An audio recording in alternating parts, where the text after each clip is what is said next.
Good afternoon, ladies and gentlemen, and welcome to Heartland Championship Wrestling. My name is Dave Little, and we are coming to you here live from the Dave Cave with action from Heartland Havoc 118 pay-per-view broadcast. Another thing coming. We are live in the Omni Auditorium in Atlanta, Georgia, as we bring to you pay-per-view action featuring the superstars of the Atlantic Wrestling Federation and Pro Wrestling Mid-America. And in the front row here in the Dave Cave, we have Carl Zilla. Welcome to you, my friend. It has been a few weeks since Heartland hit the airwaves between a business trip and Thanksgiving and a little head cold in between. But we are live and back in action here and happy to be on the air. It is going to be an exciting show. 5 title matches today. This is a pay-per-view, so you get a full 7-match card, including the main event for the NWA World Heavyweight Championship, as the Nature Boy, Ric Flair, defends his title against the winner of the Filsinger Cup, none other than Bruno Sammartino. Flair, of course, will be accompanied to ringside by the devious Bobby the Brain Heenan, in his efforts to hold on to the gold. And with that, we will get things started with tonight's opening contest. Got a few things to kind of move around here to get the action set, as we were running around trying to get online here from the Dave Cave. A couple of grudge matches today and 5 title matches in store. Beginning with our opening contest, which is for the Southland Heavyweight Championship. The Southland Championship, of course, the secondary title in Pro Wrestling Mid-America, defended in and around Texas and Tennessee and the middle part of the country. So the opening contest is scheduled for one fall with no time limit and no disqualification. And it is for the Southland Heavyweight Championship. Introducing first the challenger from Norman, Oklahoma. He stands at 6'2" and weighs 275 pounds. This is Dr. Death, Steve Williams. And his opponent is your reigning and defending Southland Heavyweight Champion from Hendersonville, Tennessee, standing at 6'3", weighing 238 pounds. This is WILDFIRE Tommy Rich. All right, Tommy Rich set here to move out against Steve Dr. Death Williams with the Southland Heavyweight Championship on the line. Both these men very popular and very well liked in the Southland. And getting a nice round of applause here in Atlanta as they prepare to hook things up in our opening contest of the show. Got them dice warmed up. Championship dice in play for this match, and it is Tommy WILDFIRE Rich who wins the opening initiative roll, and he comes out with a whip to the ropes. Off the ropes comes Dr. Death, and on a roll of 7, it is a running back elbow from Tommy Rich that stuns Dr. Death. Tommy follows that up with a big elbow smash, backing Williams into the ropes. More fired up punches from Tommy Rich, but Steve Williams standing his ground. Rich with an arm drag and twist tries to take Williams over, couldn't get him down. Williams now fires back with a headbutt that stuns Tommy Rich. They come back together, and now it is Rich with a drop kick, taking Williams back off balance a step or two. Another drop kick from Rich. Williams not going down. And now Tommy WILDFIRE Rich is going to go for the airplane spin. This is a choice C maneuver. Choice C. He will need 7 or lower to hit the airplane spin. And on a roll of 7, he got him up, around, and down to the canvas hard. And Williams is down and stays down. Tommy's on him. Vertical suplex high in the air and down to the canvas hard. Tommy Rich keeps control as Williams gets to his feet. And it is Tommy with another attempt at an arm drag and twist. Again, couldn't get him over. That 275 pounds of Dr. Death, Steve Williams, that low center of gravity, he would not go down. And here is Williams firing back with a clubbing forearm across the side of the chest. Rich staggered. Williams follows that up with a big lariat. Didn't get all of it, but enough to take Rich off his feet. Rich getting to his feet as Williams moves in. And it is going to be Doc attempting the elbow drop, but this time Tommy Rich rolls out of the way and Williams crashes to the mat ineffectively. Here's another elbow smash from Rich. Williams getting to his feet. Williams fires back. He's going to attempt a standing drop kick on a roll of 6 or lower. And he nails the standing drop kick. And Tommy Wildfire Rich staggers back. Doc coming in with another headbutt. Followed up with another attempt at a standing drop kick. He nailed it again. He's hit 2 of those now. And Tommy Rich is stunned. Doc coming back at him with a football tackle. Taking Rich down to the canvas. Here in the middle of football season. Here comes another attempt at a standing drop kick from Williams. He's hit 3 of them in a row now. And Tommy Rich is staggering. Williams comes at him with a big spine buster. Rich slow to get to his feet. Another big spine buster.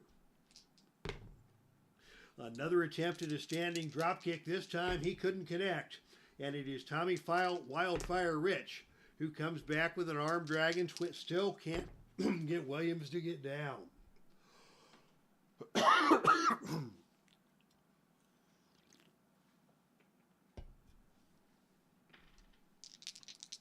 Back and forth we go here in the opening matchup, as now it is going to be Tommy Rich attempting the airplane spin. Couldn't get him over. These two have each other well scouted as they go back and forth. Rich maintains control, tries for a body slam. Can't get him up as Williams the more powerful of the two men, and Williams picks up Rich and slams him to the canvas with a big spine buster. Williams with another standing drop kick. He does get all of that one. Tommy Rich is down. Doc is going for the cover, and on a roll of 7, Tommy Rich kicks out. We've had our first pin attempt of the evening after a standing drop kick. Here's a big belly-to-belly suplex by Steve Williams that takes Tommy down again. He goes for the cover again, and Tommy kicks out. Williams follows that up with another big belly-to-belly suplex. Again, trying for the pinfall. The pin roll this time is 4 or lower, and on a roll of 4, he got him. How about that? A rapid flurry by Dr. Death Steve Williams, winning it with a belly-to-belly suplex. After a sudden flurry of moves, power moves that took Tommy Rich down. And ladies and gentlemen, we have a new Southland heavyweight champion here in our opening contest tonight.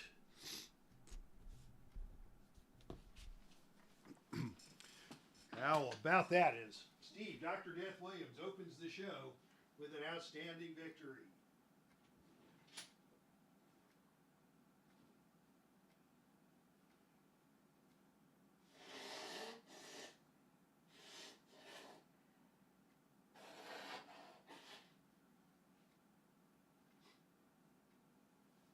All right, still a little congestion from the cold lingering, but I think we'll be able to get through this broadcast okay, as the fans here in Atlanta cheer on both men.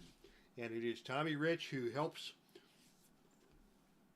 gets to his feet and raises the arm of Dr. Death in victory, as Dr. Death takes home the gold here in the form of the Southland Heavyweight Championship. And that will bring us to our first grudge match of the evening.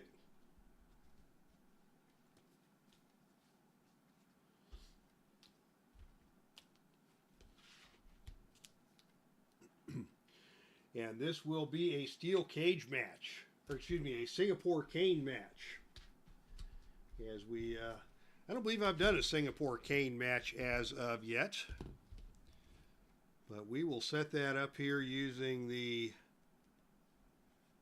part 1 of the Ringside Companion brought to you by Filsinger Games. So the rules for the Singapore cane match are as follows. Use Texas Death Match rules, which means the cage ratings will be in effect.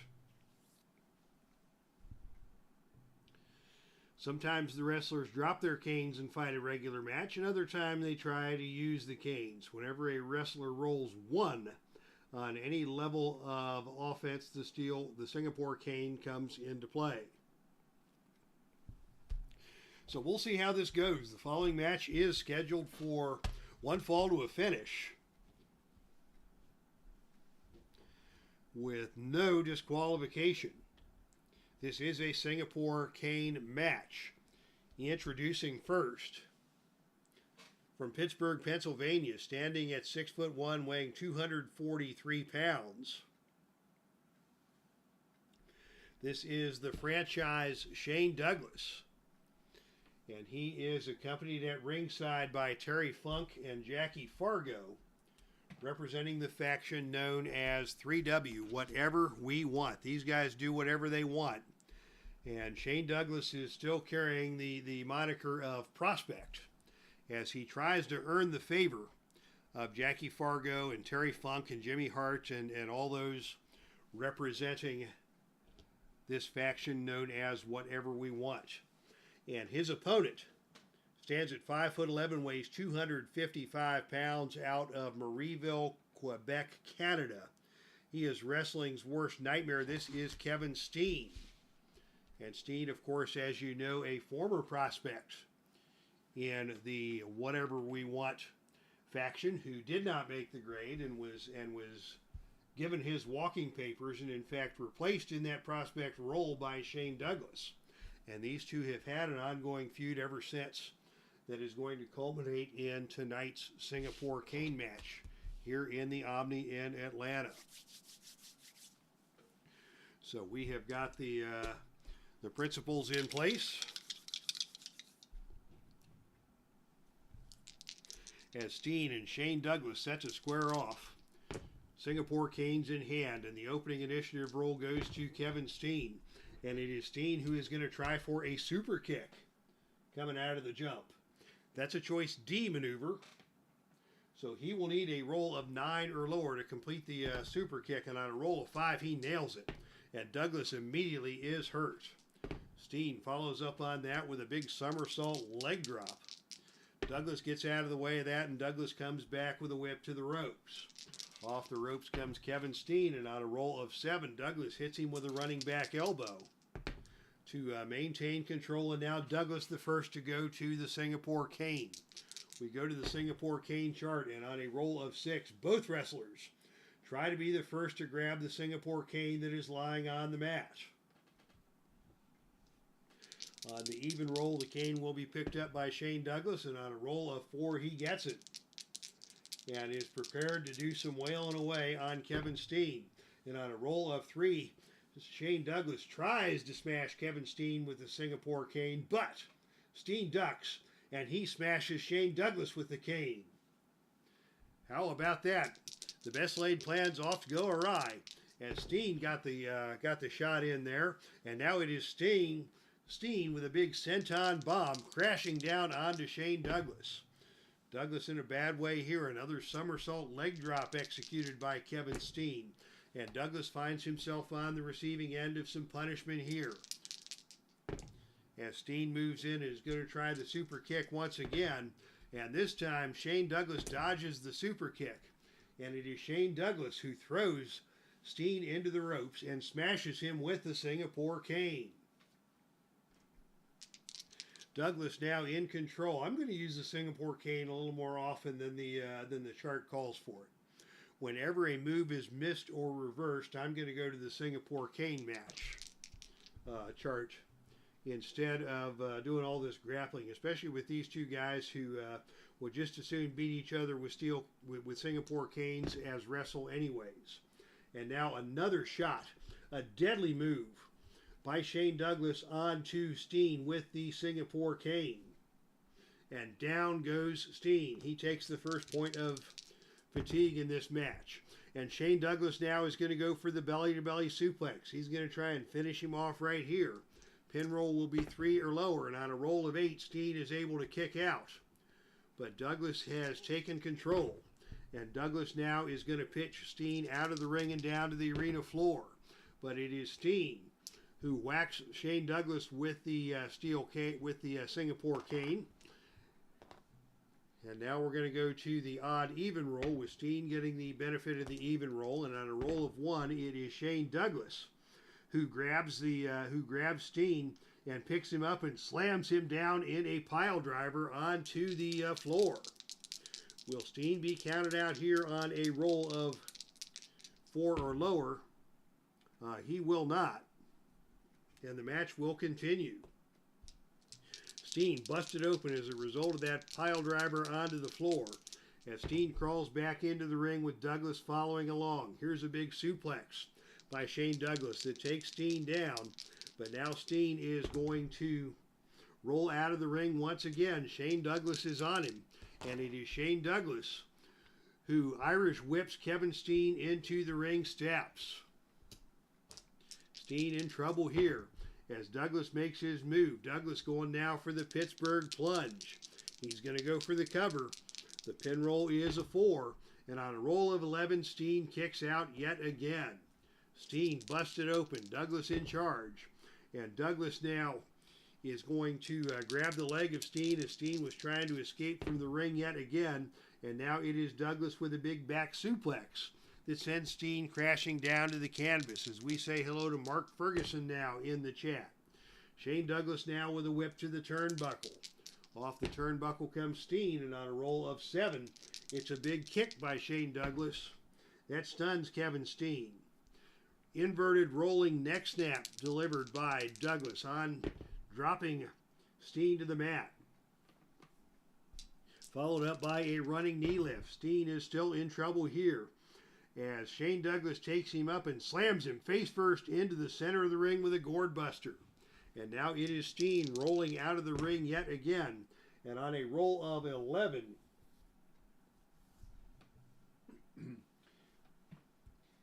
out of the ring, that is another foreign object shot delivered by Shane Douglas. This time he is going to pick up a baseball bat. The Singapore cane wasn't enough. Shane Douglas now going to work on Steen with a baseball bat. Steen in all kinds of a world of hurt here. Out of the ring we go again. Shane Douglas throws Steen back into the ring and hits him with another gourd buster. Steen is bloodied and he is furious, but he is keeping his wits about him, trying to stay in this match as Douglas comes after him with the steel cane again and smashes him across the stomach. Steen doubled over. Douglas comes back at it. He climbs to the top turnbuckle and smashes Steen with a diving shot with a steel cane. Singapore cane. Douglas makes the cover, and again, Steen kicks out. He is a bloody mess, but he's just going to keep on fighting.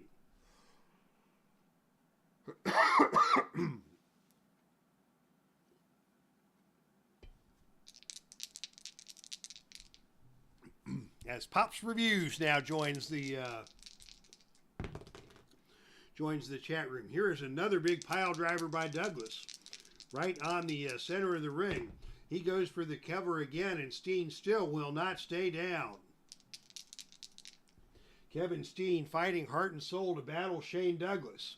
And now we've got Bret the Hitman Hart out at ringside in support of Kevin Steen. Bret Hart is here cheering on Kevin Steen. These two have been rivals, but they are fellow Canadians, and they have got each other's back here. And we are going to see Bret Hart try something. Bret Hart storms the ring, and Shane Douglas throws Hart out of the ring. Shane Douglas goes back to the Singapore cane and whacks him again across the side of the head, busting him open. Steen now, his face a crimson mask, as Douglas picks him up and pile drives him again. And pile drives him again. 2 more pile drivers by Shane Douglas. And now a big back suplex taking Steen down to the mat. But Steen just will not quit. He does not know the meaning of the word quit. Some would say there's a lot of words that Kevin Steen doesn't know the meaning of. As Douglas keeps on him, and now Douglas with another big back suplex. Steen slowly staggering to his feet. as Shane Douglas drops him again with a gourd buster. And now the belly-to-belly suplex. That's the finisher. The pin roll now is 9 or lower. And on a roll of 7, he got him. Kevin Steen, a bloody mess, as Shane Douglas just beat him up one side and down the other. And Shane Douglas barely got a scratch in that match. And Kevin Steen got beaten with an inch of his life, and now Douglas is on him with the cane once again, whacking away on Kevin Steen. Bret Hart comes into the ring, and he is taken out by Jackie Fargo, as Hart and Fargo are mixing it up. And oh, now out of nowhere, here comes Nikita Koloff. Nikita Koloff comes into the ring. What's he going to do? Don't tell me Nikita Koloff is going to join in with the forces of whatever we want. He's got that steel chain wrapped around his fist. And oh, Nikita Koloff just slugged Shane Douglas with the chain. Nikita Koloff runs off Terry Funk. Nikita Koloff has cleared the ring. And Nikita Koloff comes in to save the day here for Kevin Steen and Bret Hart as they were taking a beating at the hands of this stable called Whatever We Want. So now it is Nikita Koloff. As Bret Hart helps Kevin Steen to his feet, Nikita Koloff has taken control of the ring. He is standing tall in the center of the ring. He's now joined by Hart and by Kevin Steen in the center of the ring. These three men together. What is happening here?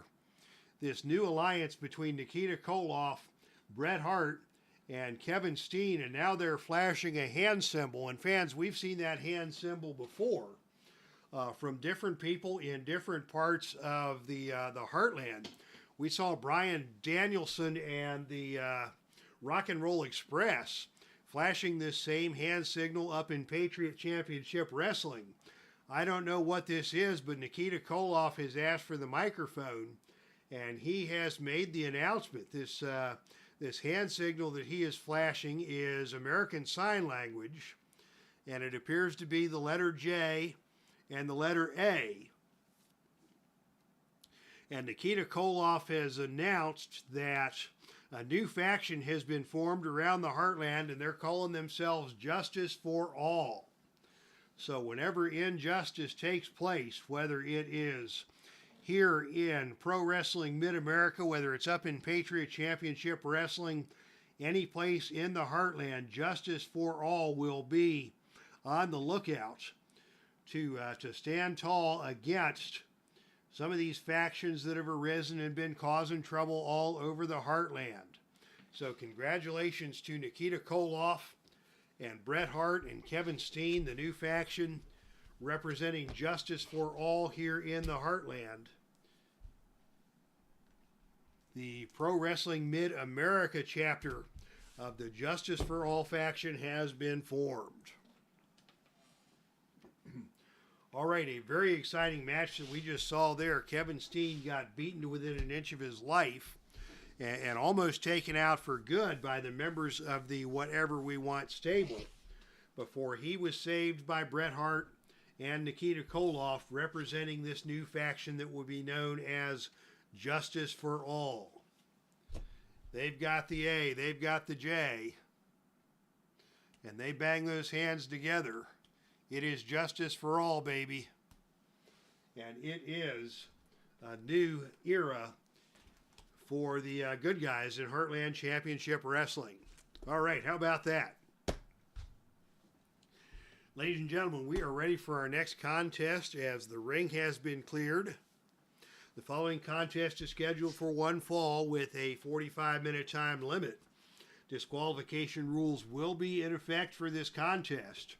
This contest is for the Atlantic Heavyweight Championship.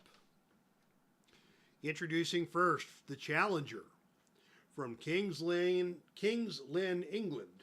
He stands at 6'4", weighs 242 pounds. He is a former Atlantic Heavyweight Champion. This is the national treasure, Nick Aldis. And his opponent comes to you from Glasgow, Scotland.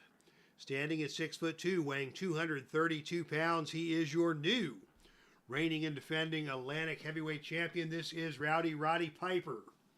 So Roddy Piper to square off with Nick Aldis in this match. Piper, of course, the brawler, the unpredictable one.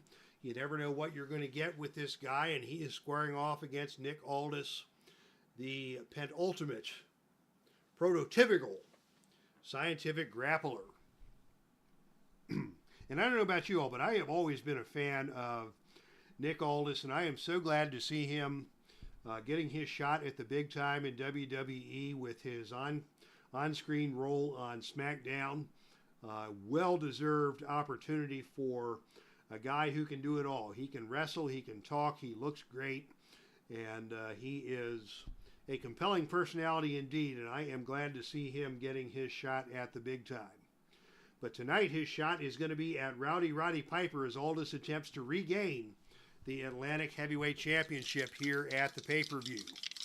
As the chat room is filling up, Mark Ferguson, hello sir. Al, Red Sox fan, the man, the myth, the legend. And Pops Reviews, and now Kathy Evans joining us here in the Dave Cave for this afternoon's pay-per-view broadcast. Thank you one and all for coming out to today's event. As the champion comes together with Nick Aldis in the center of the ring, it is Roddy Piper who wins the initiative role and attempts a head slam to the mat, but Aldis, the stronger of the two men, takes control in that situation, and it is Aldis who comes back with a whip to the turnbuckle. Off the turnbuckle comes Piper, and on a roll of 9, it is a big kick delivered by Nick Aldis that stuns Roddy Piper. Aldis follows up with another whip to the opposite turnbuckle, and another big kick by Aldis has stunned Piper in the center of the ring. What's Aldis going to do now? A big German suplex dumps Roddy Piper onto the mat. Piper quickly getting to his feet as Aldis comes at him with a shoulder ram, and Piper, as a result, is stunned again. Aldis still in control. Another big German suplex. Piper goes down once again. Aldis trying to keep the pace of this match to his liking, which is slow. And here is a big elbow drop, a diving elbow drop executed by Aldis as a follow-up to that suplex, and Piper is stunned. Aldis comes at him, Piper trying to get out of the ring, and out of the ring we go. Down to the arena floor. And on a roll of 4, it is Roddy Piper who grabs Aldis by the leg and slams him leg first into the ring apron. And then a DDT onto the concrete floor. Wow! Roddy Piper got that rough stuff going. That was just the opportunity he was looking for, and now it is Piper in control. Swinging neckbreaker dumps Aldis onto the mat. Piper follows that up and just bites him on the forehead. Roddy Piper not above biting his opponent. Aldis not happy about that. He tries to fire back, but Piper bites him again. Piper now has bitten Nick Aldis twice and taken control. Here's a whip to the ropes. Off the ropes comes Nick Aldis. And on a roll of 7, it's a big back body drop by Roddy Piper that sends Aldis tumbling down to the canvas. Here's another whip to the ropes. Aldis off the ropes again. Piper ducks down. Aldis comes off the other way. And this time on a roll of 10, it is a running double clothesline. Both men go down. And it is Piper with the better ring rating. Piper first to his feet. And Piper with a big back suplex, dumping Nick Aldis onto the floor as Salvador America is here in the chat room. Welcome to you, my friend. Piper now with a poke to the eyes. The cheating is without end for this Roddy Piper character. Tries for another head slam to the mat. Aldis powers his way out of that, and now it is Aldis who takes Piper down to the mat and applies a hammerlock. Hammerlock applied to Roddy Piper. He gets up and Aldis whips him into the turnbuckle. Off the turnbuckle comes Piper, and on a roll of 10, it is a big elbow smash delivered by Nick Aldis coming off the turnbuckle, and Piper goes down. Aldis now goes for the King's Lynn Cloverleaf. That's a +2 submission hold. The submission roll here 4 or lower, and on a roll of 7, it is Piper who is able to make his way to the bottom rope and force the break of the hold. Aldis back in control. Aldis now going up for a death jump. He comes off the top turnbuckle and on a roll of 6. That is an awesome flying clothesline delivered by Nick Aldis that takes Piper back down to the canvas. Piper trying to get out of the ring. Aldis grabs him by the leg, pulls him back into the ring, and pulls him into a bow and arrow, a very painful submission hold. Stretching one arm, stretching the same leg, stretching the ribs and the back of Piper. Aldis, as we mentioned, the consummate grappler. And Aldis is going to follow that up with a choice F maneuver. And so he is going to attempt a running lariat on a roll of 7 or lower. And on a roll of 3, he got all of it. And Piper is down, and Piper's leaving the ring. Out of the ring goes Roddy Piper. But on a roll of 11, that is going to be Nick Aldis now going for the foreign object. And they've picked up a steel chair. Piper came at Aldis with a steel chair, but Aldis kicked him in the head and knocked the steel chair away from him. And Piper is stunned. Aldis back in control. Going for that big lariat again. Again, he nails it. And again, Piper is staggered. Aldis keeping control here with another whip to the turnbuckle. Off the turnbuckle comes Roddy Piper. But on a roll of 5, it is Piper who gets the drop and scores with a knee to the head of Aldis coming in. And Piper now with another eye poke. Aldis is furious, and the fans here are loving it. Here's Piper with an attempt at an atomic drop, a choice D maneuver. Choice D. He is going to need a roll of 9 or lower to hit that. 8 or lower to hit that. And on a roll of 11, Aldis powers his way out of the atomic drop, and it is Aldis rolling Piper into that painful bow and arrow submission hold once again. And now it is the Mag Daddy driver, that Falcon Arrow variation executed by Nick Aldis. That's an add 1 move. That's going to cost Piper another point of fatigue. And Aldis remains in control. Aldis now going up for another death jump. And this time on a roll of 9, he nails Roddy Piper with another flying clothesline that puts Piper back down onto the canvas. Here's the Mag Daddy driver again. And again, he is successful. And again, that is going to cost Roddy Piper another point of fatigue. Aldis with a diving elbow drop. He's going to go for the cover. The pin roll 5 or lower. And on a roll of snake eyes, he got him. How about that? That was a battle of momentum back and forth before Nick Aldis finally hit the diving elbow drop to take the victory after a pair of nasty Mag Daddy drivers took the starch out of Roddy Piper. And Nick Aldis now has won the Atlantic Heavyweight Championship. So 2 title matches and 2 title changes here tonight in Atlanta as we kick things off on the pay-per-view broadcast. Another thing coming. So congratulations to Nick Aldis, once again, the Atlantic Heavyweight Champion.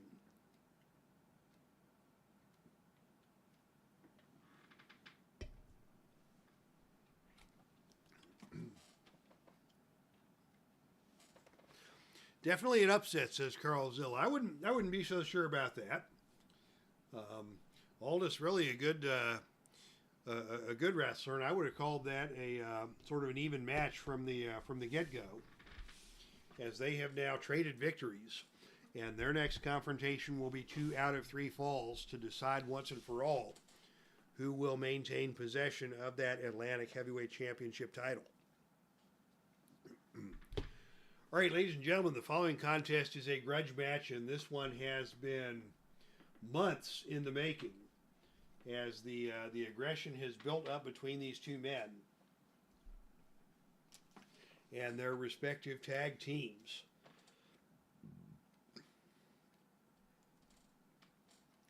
The following contest is scheduled for 1 fall to a finish with no disqualification. This is a grudge match. Introducing first, from Truth or Consequences, New Mexico, standing at 6'2", weighing 287 pounds. This is Cactus Jack, and he is accompanied to the ring by Kevin Sullivan. These 2 men, a very devious tag team unit. And his opponent comes to you from Blackwell, Oklahoma, standing at 6 feet tall, weighing 209 pounds. This is Jerry Brisco. And Brisco, of course, accompanied by brother Jack Brisco.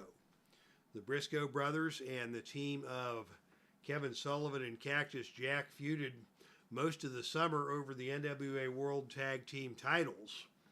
And after the Briscoes finally won those titles, the hostilities continued.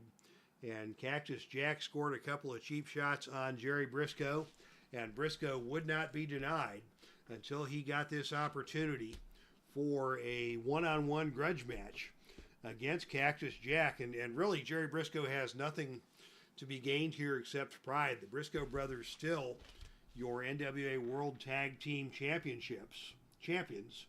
They defended those titles earlier this month against the Fantastics.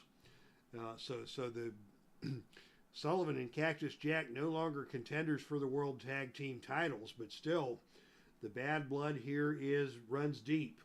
And Jerry Brisco putting his well-being on the line, facing off against a very dangerous man in Cactus Jack. As we are ready to get things started.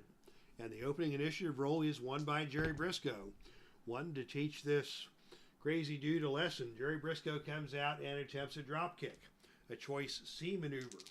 He'll need 8 or lower to hit that, and on a roll of 8, he caught him flat in the mush. And immediately he's going to go for the cover. The pin roll is Snake Eyes, and on a roll of 11, Cactus Jack kicks out with a squeal and maniacal laughter. So Cactus Jack laughing at the drop kick that Jerry Brisco hit, and now Jack is trying to get out of the ring, and Brisco is trying to keep him in the ring. And Brisco with a knee drop. Cactus Jack got out of the way of that one, and Cactus Jack comes back and whips Jerry Brisco into the turnbuckle. Off the turnbuckle comes Brisco, and he gets hit by a big kick from Cactus Jack. Cactus Jack with another whip to the turnbuckle.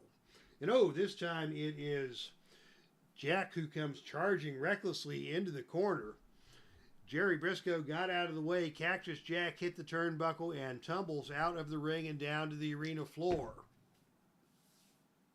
But Cactus Jack grabs the leg of Jerry Brisco and drags him out to the arena floor, and now they are duking it out on the arena floor.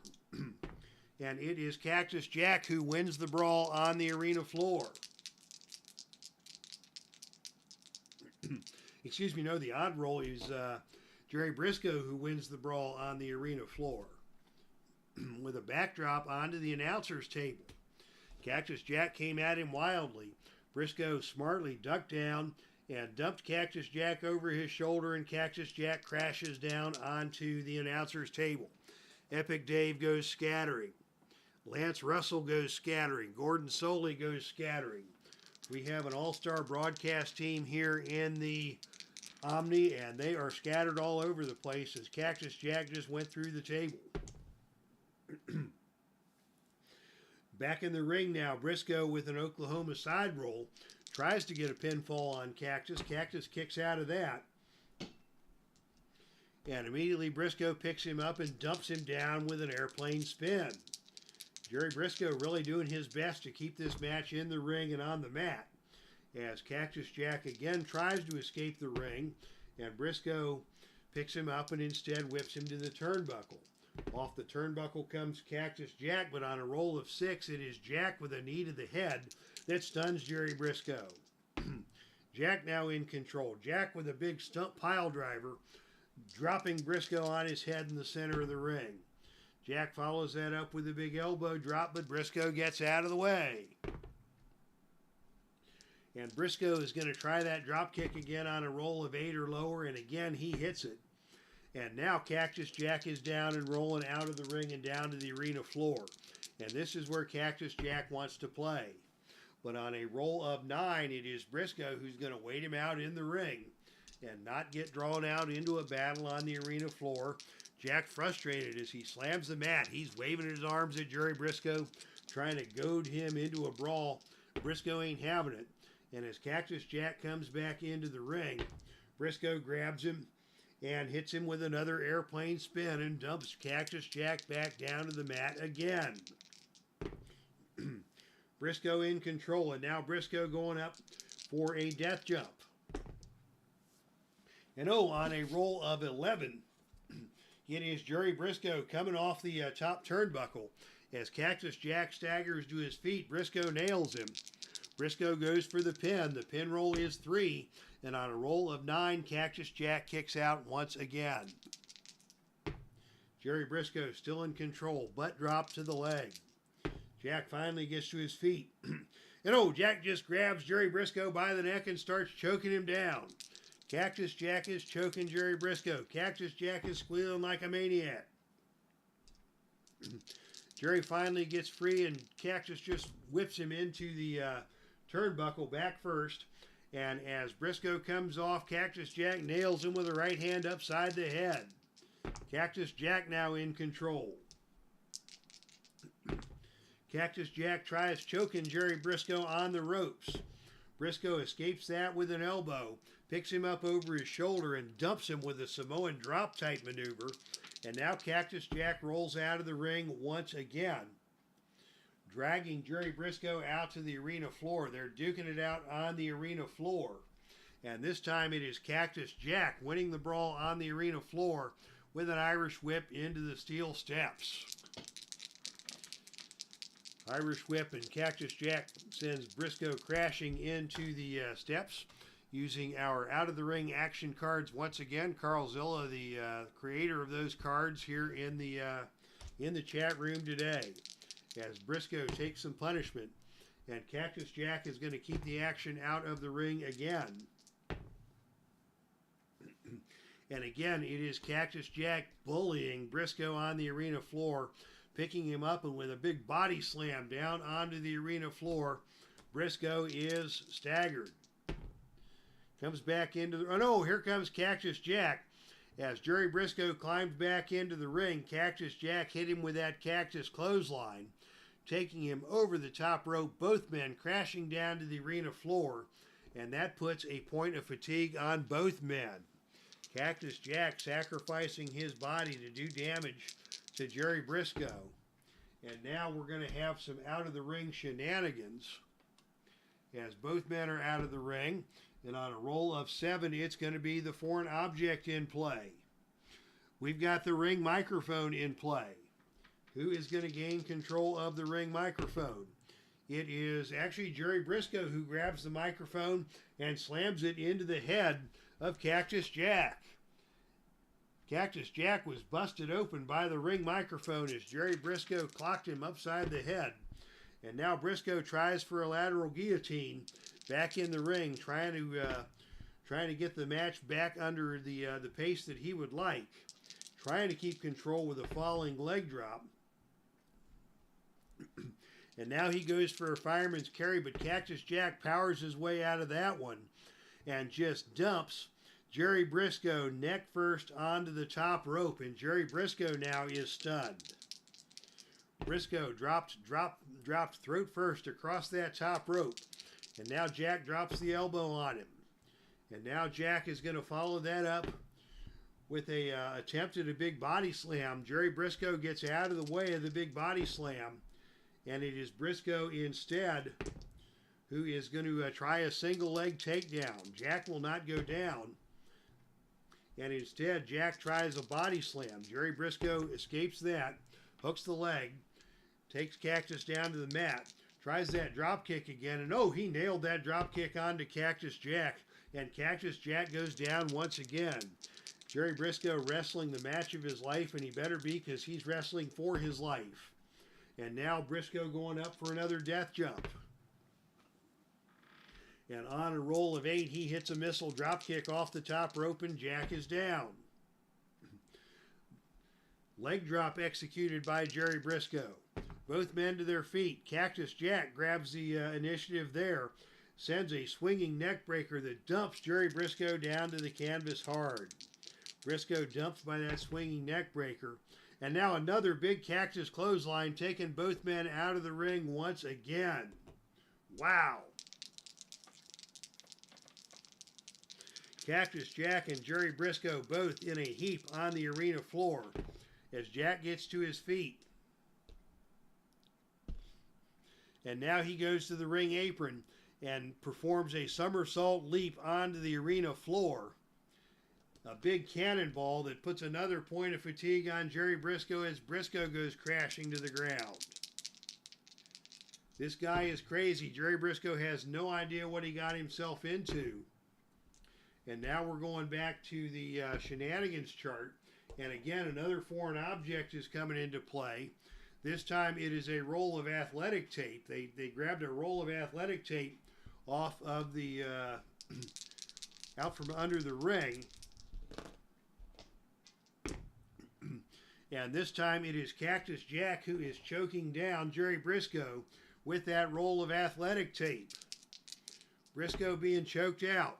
And now another big running clothesline takes both men over the security barrier and into the crowd. And again, both men busted open now.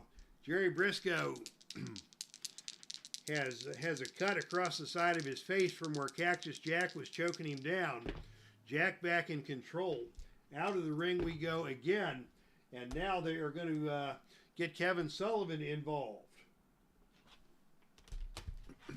Kevin Sullivan attempting to double team Jerry Brisco on the arena floor.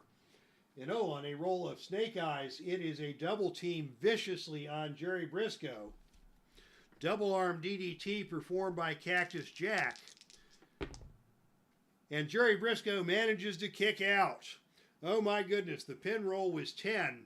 And on a roll of 11, Jack Brisco gets involved and pulls Jerry Brisco out of the ring, saving his brother from being pinned. Now we've got Sullivan and Jack Brisco duking it out at ringside as Cactus Jack and Jerry Brisco fight for survival in the ring. Cactus Jack with another double arm DDT. He makes the cover. 1, 2, 3. Cactus Jack has taken the victory after nothing short of a bloodbath here in Atlanta, Georgia, between Cactus Jack and Jerry Brisco. What will be the fallout of this hellacious grudge match that we have just seen?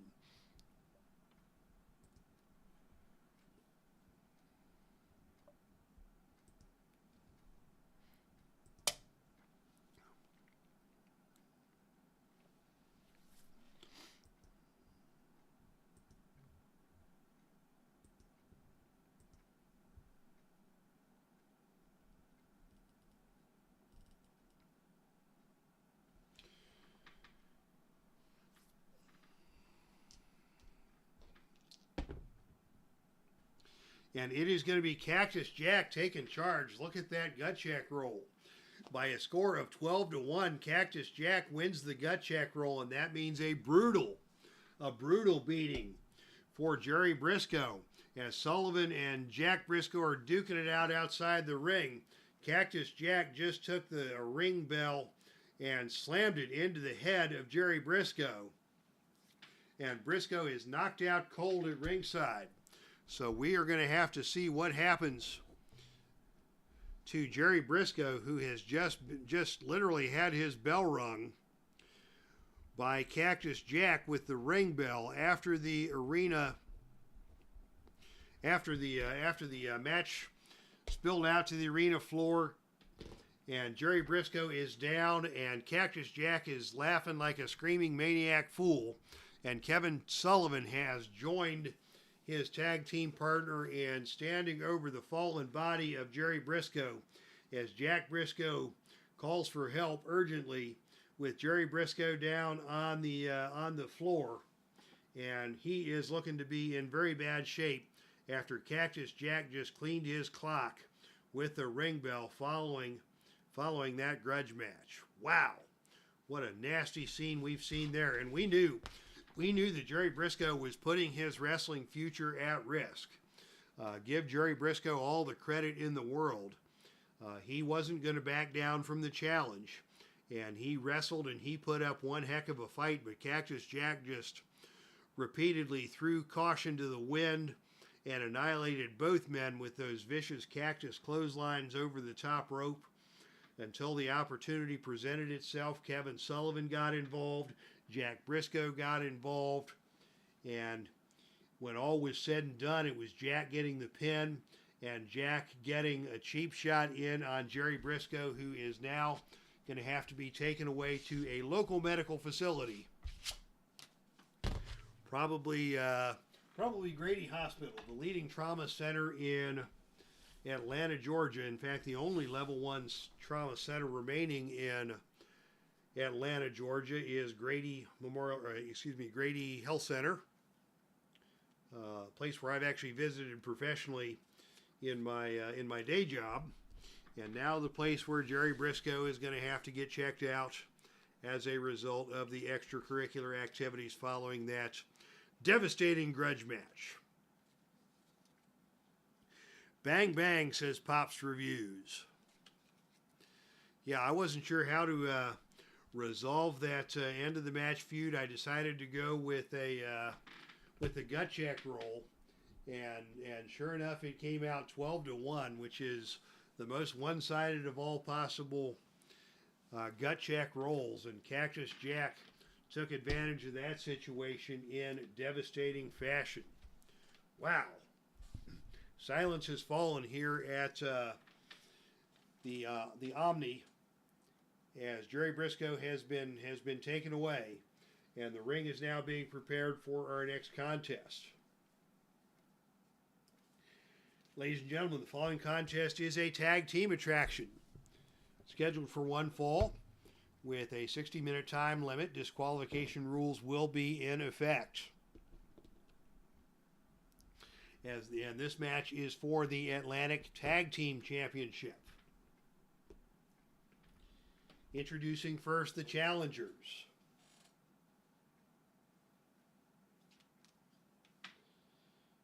Standing at 6'1", weighing 237 pounds, out of Charlotte, North Carolina, this is Mr. Wrestling #1. And his tag team partner, of course, from here in Atlanta, Georgia, a hometown product, 5'11", 236 pounds. This is Mr. Wrestling 2, a.k.a. Tim Woods and Johnny Walker, two outstanding grapplers, coming to Atlanta in an effort to win the Atlantic Tag Team Championship. But their opponents are a formidable duo indeed, accompanied to the ring by the one and only Jim Cornette. These are your reigning and defending Atlantic Tag Team Champions.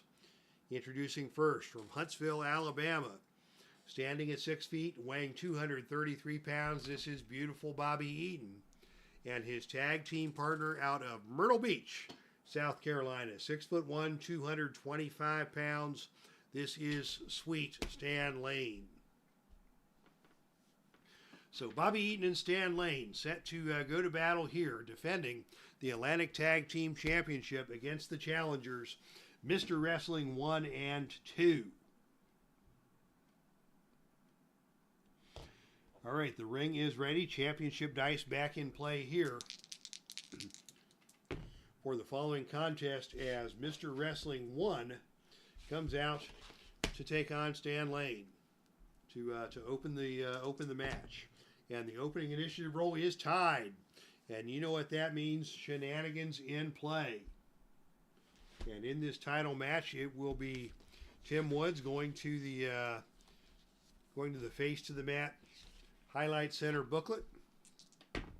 And on a roll of 2-4, is the wrestler a favorite? Yes, indeed he is. And it is Tim Woods who takes over on Stan Lane with a series of punches. As words were exchanged at the beginning, blows are now being exchanged, and it is Mr. Wrestling 1 who wins the brawl, and now hits Stan Lane right on the top of the head with a big elbow smash. And Lane tries to get over to his corner, cannot get out for the tag, as Mr. Wrestling takes control. Here's a figure 4 leg lock applied right off of the jump. Bobby Eaton comes in and tries to break that up with an elbow drop, but Woods rolls out of the way. And Eaton goes crashing to the floor, to the mat, and has to roll back out of the ring as Tim Woods maintains control. Here's a whip to the turnbuckle. Off the turnbuckle comes Sweet Stan Lane, and he is crushed by a big kick from Mr. Wrestling. Mr. Wrestling taking control here. Lateral guillotine now in place. Will there be a submission here on a roll of 3 or lower? No, indeed there will not, as Lane is able to get over to the bottom rope and get his leg across that rope. And now, will Mr. Woods send him out of the ring? No, he will not. Instead, he's going to tag in his partner, Mr. Wrestling 2. We're going to see Mr. Wrestling 2 now in the ring for the first time.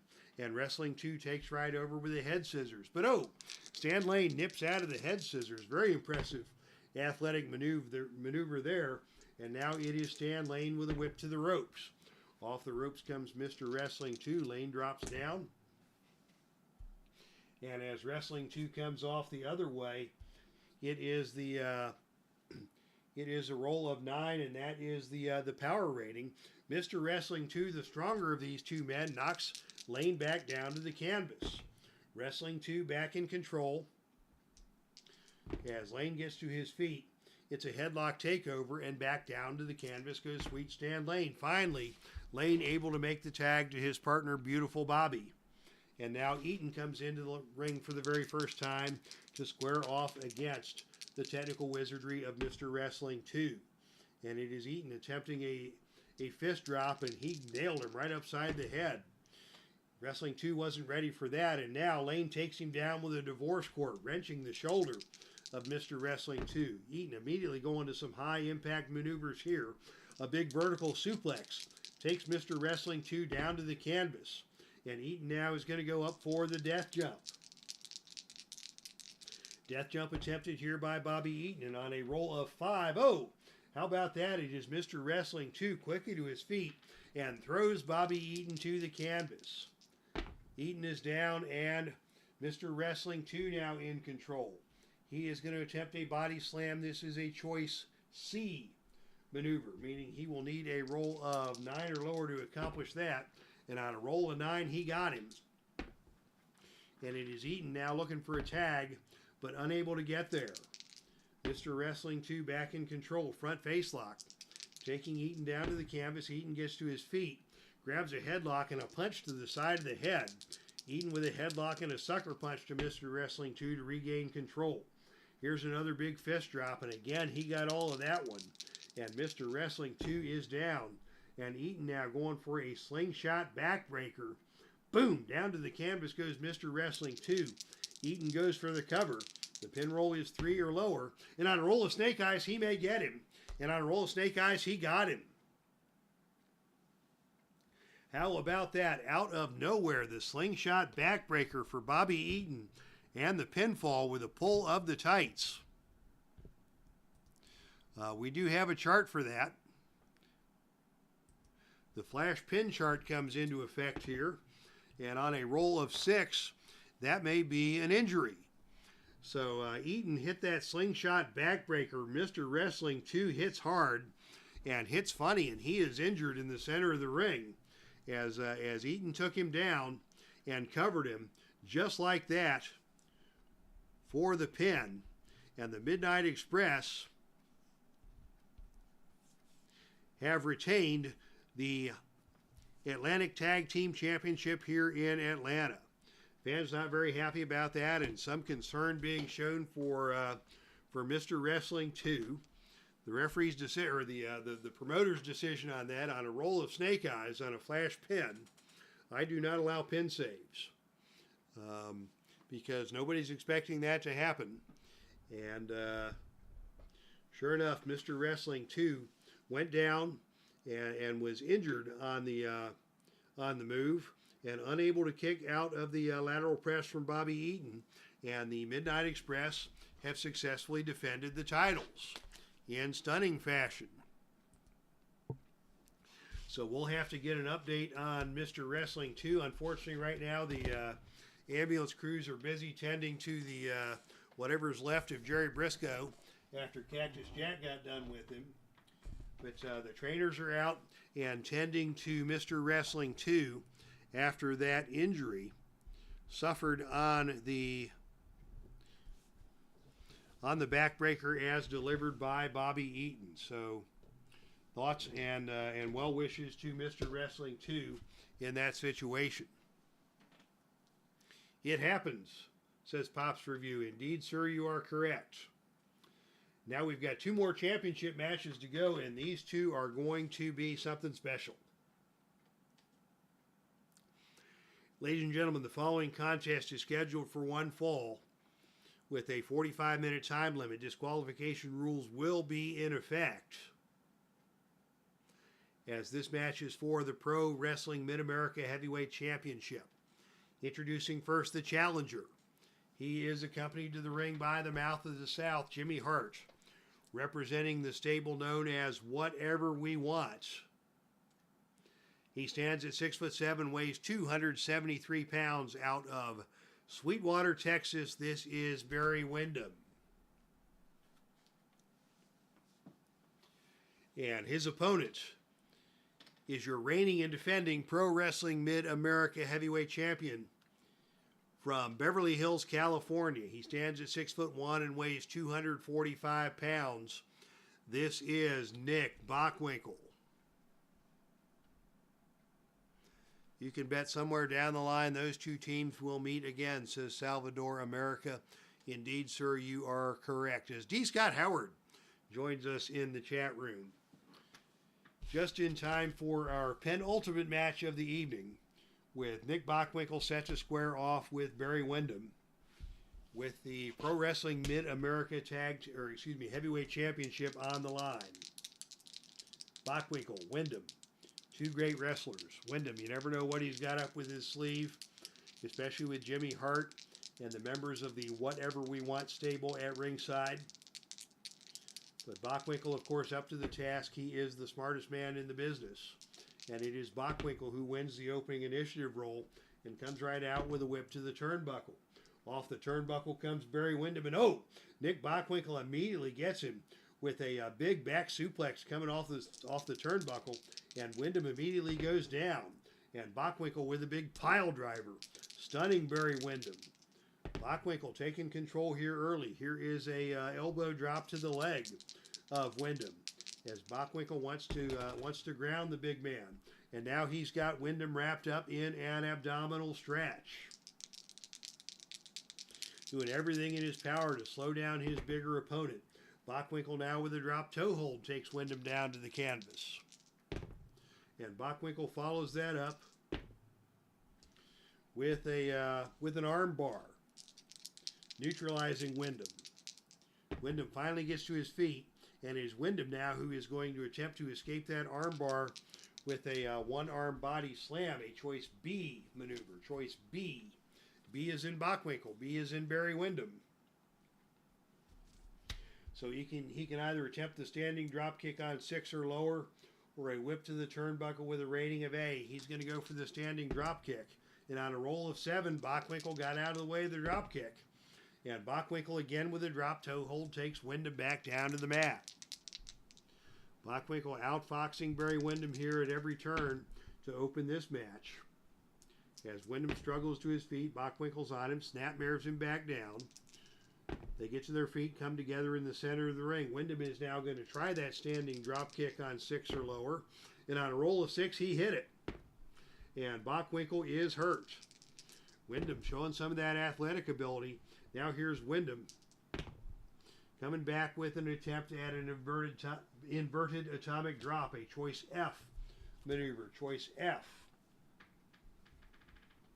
He'll need 7 or lower to hit the atomic drop. And on a roll of 3, he got him down. And Bockwinkel is hurt. Windham now taking control. Windham gets behind Bockwinkel, goes for the sleeper, but Bockwinkel immediately ducks out of that, as the sleeper hold does nothing. But Windham stung him with a European uppercut after escaping the sleeper. European uppercut by Barry Windham. And Bockwinkel trying for the snapmare takes him back down to the canvas as they lock up, and Bockwinkel takes him over. Hip toss by Bockwinkel. Windham blocks it. And Windham comes back with a hip toss of his own, taking Bockwinkel to the canvas. Bockwinkel getting to his feet as the 2 men eye each other, looking each other up and down. As Windham attempts an elbow smash, but Nick Bockwinkel blocks that, and it is Bockwinkel who grabs the arm of Windham and wraps him back up in the abdominal stretch.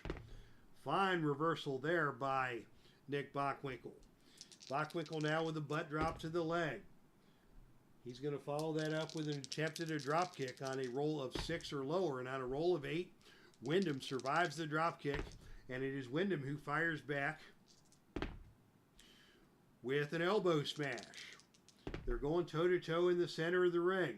Another elbow smash delivered by WINDHAM. This time, Bockwinkel reverses that. And again, the abdominal stretch applied. And he keeps that abdominal stretch. Bockwinkel now surreptitiously using the ropes as Jimmy Hart screams at the referee from ringside. Bockwinkel continuing to weaken Barry Windham. And now Windham goes down and Bockwinkel wraps him up in the figure 4 leg lock. Great move by Bockwinkel. Will we see a submission here on 3 or lower? And on a roll of 6, Windham able to get those long arms under the bottom rope to force the hold to be broken. Bockwinkel still controlling the pace of this match, has kept it in the ring and on the mat to a great extent. And now here's the Bockwinkel sleeper. The Bockwinkel sleeper has been applied. That's a +2 finisher. The submission will be on 5 or lower. And on a roll of 8, Windham able to stagger his way out over to the ropes and force the hold to be broken. But Bockwinkel now has taken control. And now he is going to go up for a knee smash to the back, a choice H maneuver. He can hit that on an agility roll of 7 or lower or go for the death jump. Let's see, how much, what do we got to do to get the death jump to work? Let's see, works on 7 or higher. So the odds are about even of the death jump versus the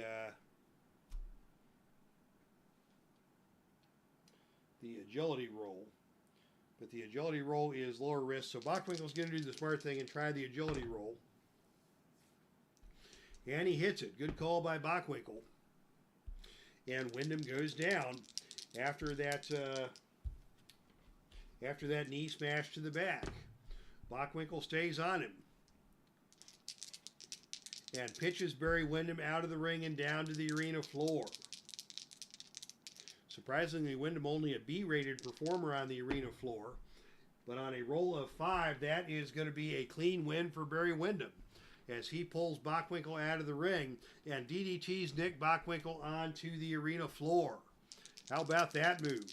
Will Windham be disqualified for that? No, he will not. Windham now taking control after that pile driver onto, or the DDT onto the concrete. Windham now going for the blackjack claw on the injured head of Bockwinkel. This is a submission hold. It will be a 4 or lower to submit. And on a roll of 8, Bockwinkel is able to survive. Jimmy Hart lurking around ringside, says Salvador America. Supporting Barry Windham, a thoroughbred with the ability to go and go as long as he has to, so long as he gets the win. And Windham is in control here. Now it's time for the Sweetwater Superplex. That's a 0 finisher. The pin roll here is 3. And on a roll of 9, Bockwinkel is able to kick out again. Both men now showing some signs of fatigue. As Windham follows up with another lariat. A flying lariat off of the ropes by Barry Windham. The pin roll here 6 or lower. And on a roll of 4, he got him. Ladies and gentlemen, Barry Windham has won the Pro Wrestling Mid-America Heavyweight Championship with a lariat after a fine match against Nick Bockwinkel. Back and forth they went. And Jimmy Hart didn't even have to get involved. He just let his man do his business. And it was that dust up on the arena floor with Barry Windham dropping the champion on his head with a DDT that set the stage for the lariat and the pin. So congratulations to Barry Windham, your new Pro Wrestling Mid-America Heavyweight Champion.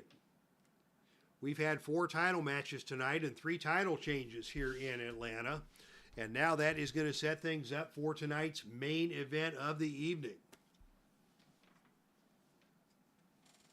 As Barry Windham celebrates, Jimmy Hart celebrates, members of the faction Whatever We Want are celebrating. as we have a new Pro Wrestling Mid-America Heavyweight Champion crowned here in Atlanta. All right, ladies and gentlemen, the following contest is your main event of the evening.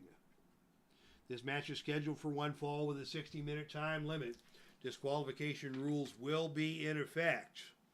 Introducing first the challenger out of Abruzzi, Italy, by way of Pittsburgh, Pennsylvania.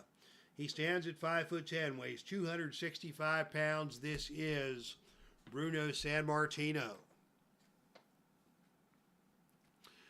And his opponent is your reigning and defending NWA World Heavyweight Champion. He is accompanied to the ring by Bobby the Brain Heenan. He stands at 6'1" and weighs 243 pounds, out of Charlotte, North Carolina. This is the Nature Boy. Woo! Ric Flair. All right, Flair versus Bruno, a dream matchup for the ages. Taking place here in Atlanta, under the watchful eye of Bobby Heenan at ringside.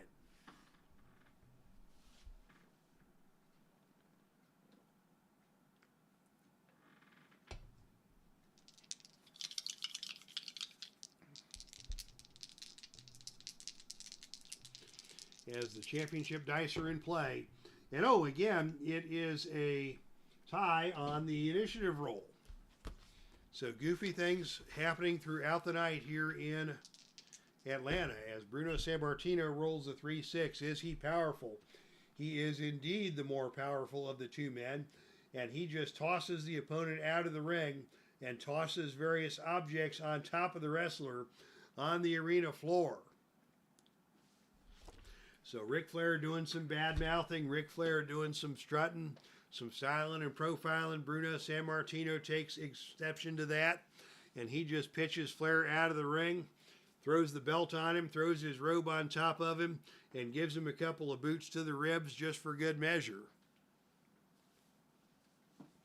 As Flair comes back into the ring, red-faced and infuriated at the tactics of Bruno Sammartino to open the match.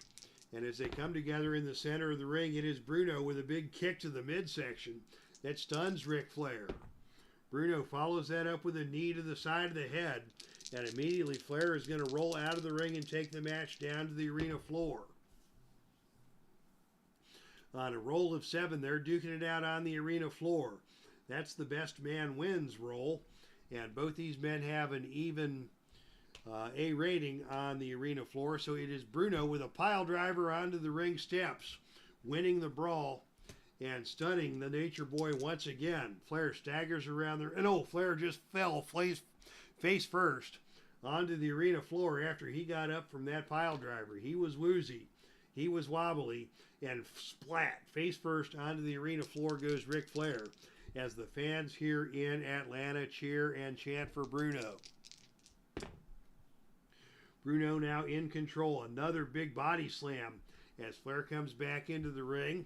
Head first body slam, and Flair rolls right back out down to the arena floor once again. And oh, this time it is the Nature Boy, the dirtiest player in the game, who grabs the leg of Bruno Sammartino, brings him out of the ring, and just backdrops Bruno onto the announcer's table.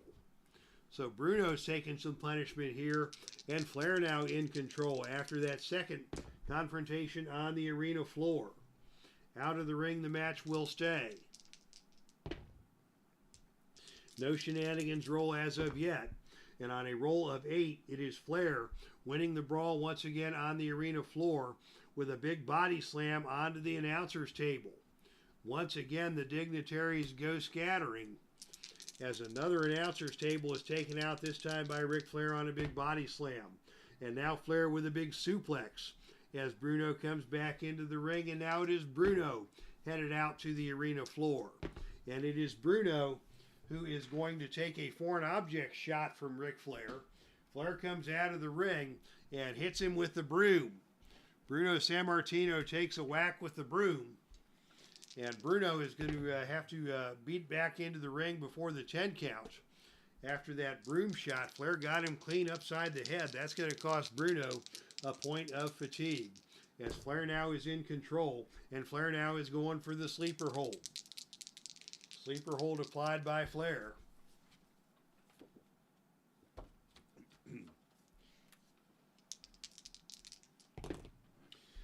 that sleeper hold is taking effect as Bruno gets to the ring ropes and forces the break. And now Flair with thunderous chops, chopping away at Bruno in the corner. Bruno wincing with every chop, but refusing to back down. As Flair comes at him again, now a whip to the ropes. Off the ropes comes Bruno Sammartino, and on a roll of 10, that is the power roll. Or no, that's the running double clothesline roll. The advantage goes to the man with the better ropes rating, and that is the Nature Boy. Woo! Taking down Bruno with a big clothesline. Flair back in control. And now Flair is going to pitch things out of the ring yet again. And down to the arena floor. And oh, this time on a roll of 3, it is Bruno who wins the brawl on the arena floor and slams the head of Flair into the ring post. Both these men taking all kinds of damage inside the ring and out. And now it is Bruno going for a Boston Crab. This is a choice H maneuver. He can roll the death jump of B, or he can roll the agility roll of 6 or lower. He's going to go for the death jump roll. And on a roll of 9, B9 on the death jump is a flying clothesline delivered by Bruno that takes Flair down to the canvas yet again. Bruno back in control. He's going to pitch Flair out of the ring, and down to the arena floor we go again. And this time it is Bruno who takes the foreign object of Flair and whacks him with a sledgehammer picked up from underneath of the ring. And now it is Nature Boy who may be counted out, but only on a roll of 1, so that's not going to happen. As Flair makes it back to the ring on the 7 count. Both these men have injured each other with foreign objects on the arena floor. And now Bruno's going for that Boston Crab again on a death jump roll. And this time it is the referee getting in the way. As Bruno went for the death jump, Flair pulls the referee into the path of Bruno. The referee goes down, and the referee will be down for the next 11 moves. Wow, this is going to be quite the shenanigans. As Flair's got 11 moves to do whatever he wants to, and there ain't no referee going to stop him.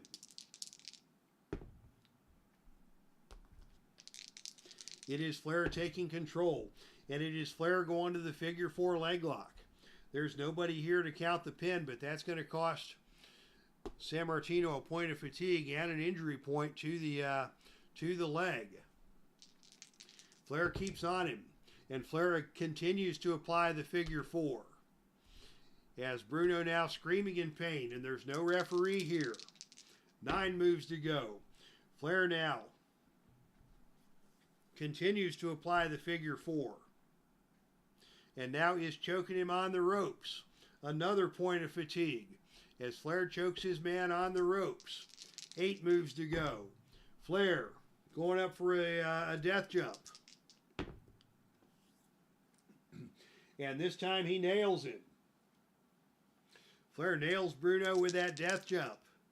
7 moves to go. Flair with a big suplex. Bruno rolls out of the ring. 6 moves to go. On the arena floor, they duke it out. There's no ref there to disqualify anybody. And Flair wins the brawl on the arena floor.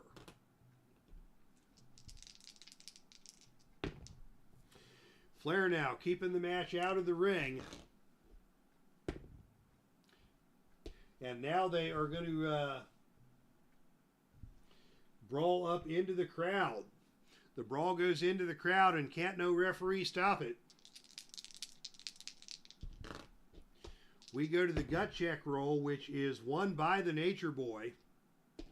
Big time. So Bruno's going to have to roll a count out here. And on a roll of 6, he is unable to continue. So Ric Flair has beaten up Bruno Sammartino and left him laying on the floor here in the Omni. There's no referee to perform a count out, but Bruno is not going anywhere. Finally, referees come out and they call for a stoppage of the match as Flair just took the measure of Bruno Sammartino on the arena floor, rams him back first into the ring apron, and as Bruno was stunned, Flair hit him with a pipe wrench, and that put Bruno out cold. But there was no referee here to call for a disqualification. this match has been stopped because Bruno is unable to continue. So we're going to need a commissioner's ruling on this.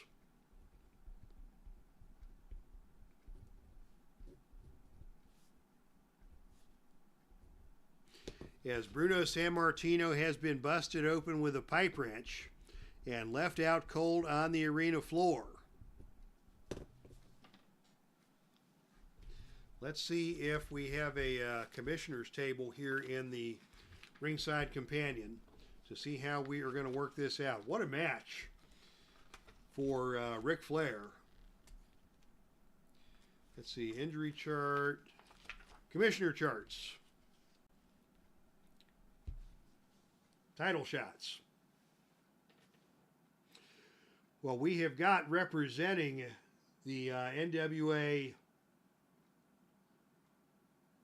World Championship Committee, we have got both Lance Russell and Gordon Solie here, and these guys will have to be fair in their rulings. I mean, they are fair.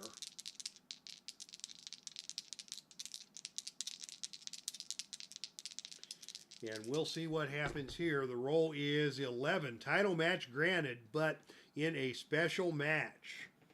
So there will be a rematch between these two. And it will be a specialty match. We've never had a specialty match for the World Heavyweight Championship before.